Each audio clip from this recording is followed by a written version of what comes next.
Bonjour à tous, on attaque cette nouvelle semaine avec la Hyundai i20 restylée, la nouvelle Aston Martin DB11 AMR et la 2 millionième Fiat 500 produite. Mais avant cela, retour sur le Grand Prix d'Espagne de Formule 1.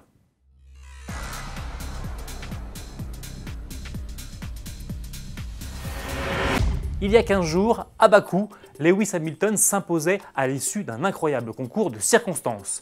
Mais ce week-end, en Espagne, pour le 5e Grand Prix de la saison, le pilote britannique a survolé les débats.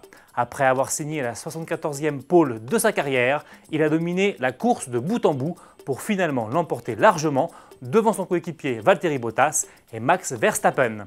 Sebastian Vettel sur Ferrari termine 4e à cause notamment d'une stratégie à 2 arrêts. Entre-temps, la course avait été neutralisée dès les premiers virages. Parti en 10e position, Romain Grosjean est en effet parti en tête à queue avant de tenter de revenir sur la piste, ce qui a provoqué un carambolage avec la Toro Rosso de Pierre Gasly et la Renault de Nico Hülkenberg. Finalement, les 3 pilotes ont dû abandonner et pour cette manœuvre, Romain Grosjean a été sanctionné d'une pénalité de 3 places sur la grille du prochain Grand Prix. Au classement général, Lewis Hamilton reste leader devant Vettel et Bottas. Le premier français, Pierre Gasly, est 12e. Prochain rendez-vous le 27 mai à Monaco. L'heure du restylage a sonné pour la Hyundai i20. Dévoilée fin 2014, la citadine sud-coréenne de 2e génération se refait une beauté. Esthétiquement, cela se traduit par une face avant, des feux arrière et un haillon retravaillé. En revanche, à bord, rien ne change ou presque. Hyundai conserve la même présentation intérieure avec en plus un nouveau système multimédia avec écran tactile 7 pouces et navigation GPS.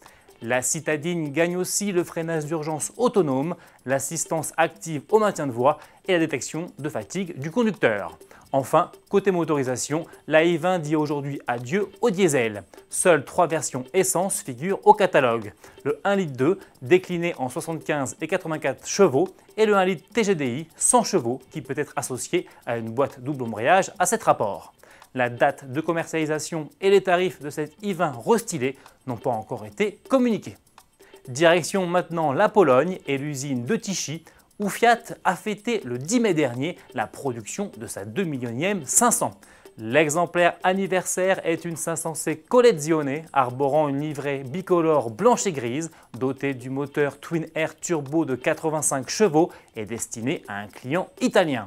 En comptant la mythique peau de yaourt, commercialisée entre 1957 et 1975, la Fiat 500 s'est donc désormais écoulée à plus de 6 millions d'exemplaires dans le monde. On termine avec Aston Martin qui vient de lancer une nouvelle déclinaison de sa DB11.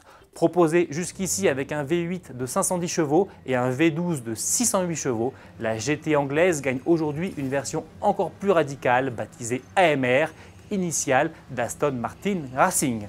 Au menu, une suspension et une transmission automatique à 8 rapports retravaillés, mais surtout un V12 5 litres de biturbo porté à 639 chevaux. Résultat, Aston Martin annonce un 0 à 100 km/h en 3 secondes 7, soit 2 dixièmes de mieux que la DB11 V12 classique. La vitesse de pointe gagne elle 13 km/h pour s'afficher à 335 km/h. Le look évolue également avec une calandre, un toit et des jantes noir brillant. Et pour encore plus de sportivité, une série limitée à 100 exemplaires reprend les couleurs des Aston Martin de course et ajoute des touches de vert fluo à l'intérieur comme à l'extérieur du véhicule. Les prix français n'ont pas été annoncés, mais la DB11 AMR débute à 218 595 € en Allemagne. À demain!